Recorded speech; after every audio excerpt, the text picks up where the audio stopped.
Let's get started with question 1. So this is a logical reasoning question, and there are two parts that compose a logical reasoning question. The first is this big block of text at the beginning. This is known as the prompt. This is going to convey all the information that we need to make our decision when we're evaluating the answer choices. The second is the sentence beneath the prompt. This is the question. This is going to tell us how to evaluate the information within the prompt and what our correct answer choice is going to look like. So what you should always do with logical reasoning questions is first to outline the propositions conveyed in the prompt, and then see what conclusions you can draw from those propositions. So after having read the prompt for question 1, there are 3 propositions that we can draw from it. The first is that if you're a KVZ employee who has worked there between 1 and 4 years, you get 3 weeks of vacation time, minimum, plus 1/2 of any of unused vacation time from the previous year. The second proposition is that Jennifer has worked at KVZ for just over 3 years. This is important because it lets us know that Jennifer is a member of the class to which this vacation time applies. So this is Jennifer's vacation policy. The fourth proposition we can draw is that Jennifer has 4 weeks of vacation time to which she's entitled this year, and she plans on using it all. Now this is important because from these propositions, we can draw a conclusion. If Jennifer has 4 weeks of vacation time she's entitled to, and KVZ employees like Jennifer get 3 weeks minimum, we know she has 1 week of bonus time. Now we know she must have gotten this bonus time from unused time last year. If the 1 week represents 1/2 of her unused time from last year, then we know she must have not used 2 weeks of paid vacation time from last year. Now with these conclusions in mind, let's evaluate the answer choices. But before we do that, I want to draw your attention to something in the question. The question states that if the statements above are all true, which of the following must also be true on the basis of them? This is what's known as a must-be-true question. For a must-be-true question, we need to be absolutely confident that our answer choice is 100% supported by the information provided in the prompt. Even an answer choice that could be true, but is not necessarily true, isn't going to be a good answer choice to select for a must-be-true question. Must-be-true questions remind me of that hyperbolic friend we've all had. The friend who posts on Facebook that he had the craziest night ever, or that she knows where to find the most delicious taco in Los Angeles. On must-be-true questions, answer choices that make statements that are either too broad, too sweeping, or too general, or statements that are based on information not conveyed by the prompt, remind me of this hyperbolic friend. This hyperbolic friend is always making statements based on information that he or she may not have, just like these answer choices. So when this person shows up as an answer choice, figuratively speaking, on a must-be-true question, we need to be very wary.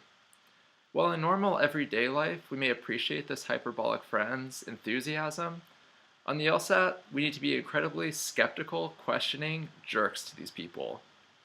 Oh really? That cat video you posted on Facebook is the funniest thing on the internet, like you said?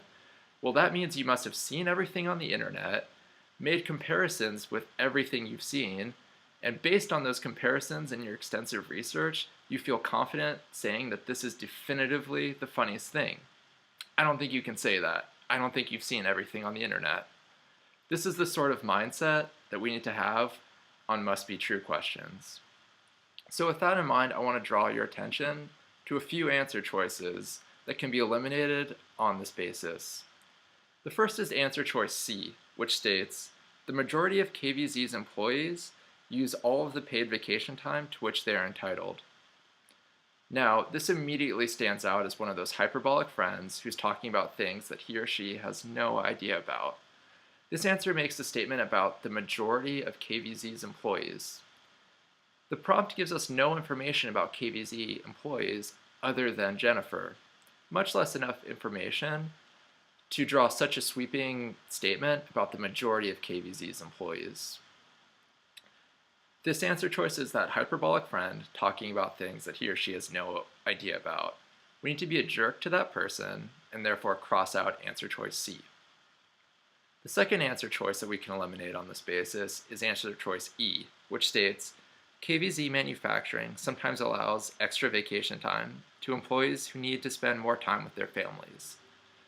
We don't have any reason to think, based on the information provided, that KVZ gives extra vacation time to employees who spend time with their families. All we know about KVZ's vacation policy is this, the thing we diagrammed earlier, which, as you notice, says nothing about employees who need to spend time with their families.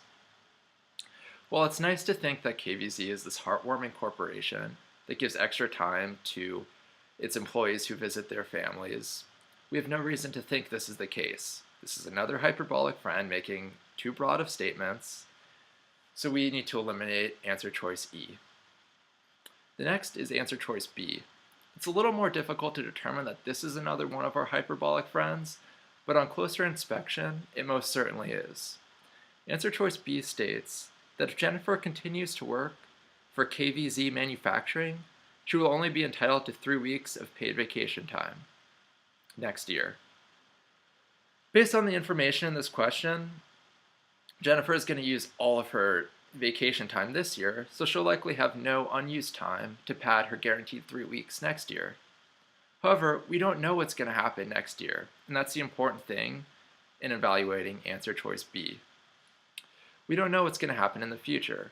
KVZ may change their vacation policy next year, giving all of their employees 4 weeks. Perhaps KVZ employees who have worked there longer than 4 years, remember that Jennifer has worked there for just over 3 years, get 4 weeks paid vacation. Or maybe they get no vacation at all. Maybe KVZ is going to go bankrupt and Jennifer is going to be employed next year. The point is, we don't know what's going to happen in the next year based on the information provided in the prompt. This answer choice is the equivalent of our hyperbolic friend exclaiming at New Year's that next year is definitely going to be the best year ever.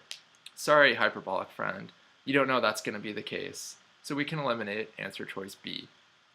This leaves us with answer choices A and D, which on first blush appear to state the same thing. Answer choice A states that Jennifer did not use 2 weeks of her paid vacation time to which she was entitled last year. Answer choice D states that last year Jennifer took only 1 week of paid vacation time to which she was entitled.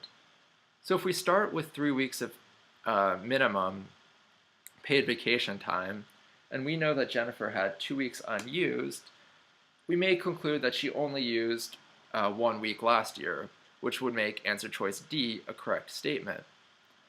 However, so it's understandable if you chose answer choice D on this basis. However, on closer examination, answer choice D rests on an assumption that we can't necessarily make. We don't know how much time of vacation that Jennifer was entitled to last year based on the information in the prompt.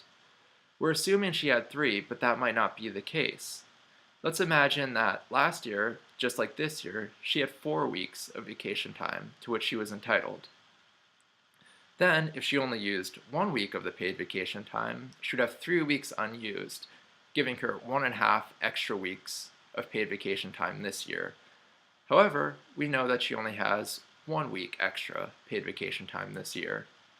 For this reason, we can eliminate answer choice D and feel confident that answer choice A is the correct answer, as it conforms to the conclusion that we drew earlier.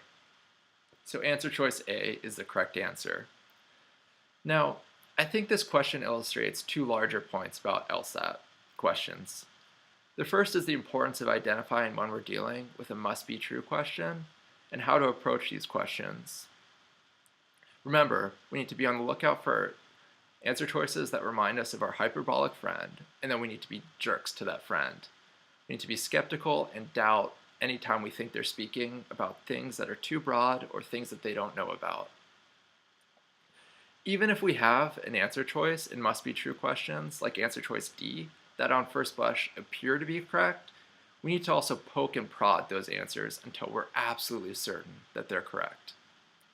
The second lesson is the importance of careful reading and diagramming of the information that the prompt proposes. Because we were able to make this diagram and the conclusion and continue to draw from that as we progress through the answer choices, we felt confident that we can eliminate certain answer choices because they did not conform to the information we had diagrammed. So with that, I think you're ready to tackle more must-be-true questions. Thank you for your time.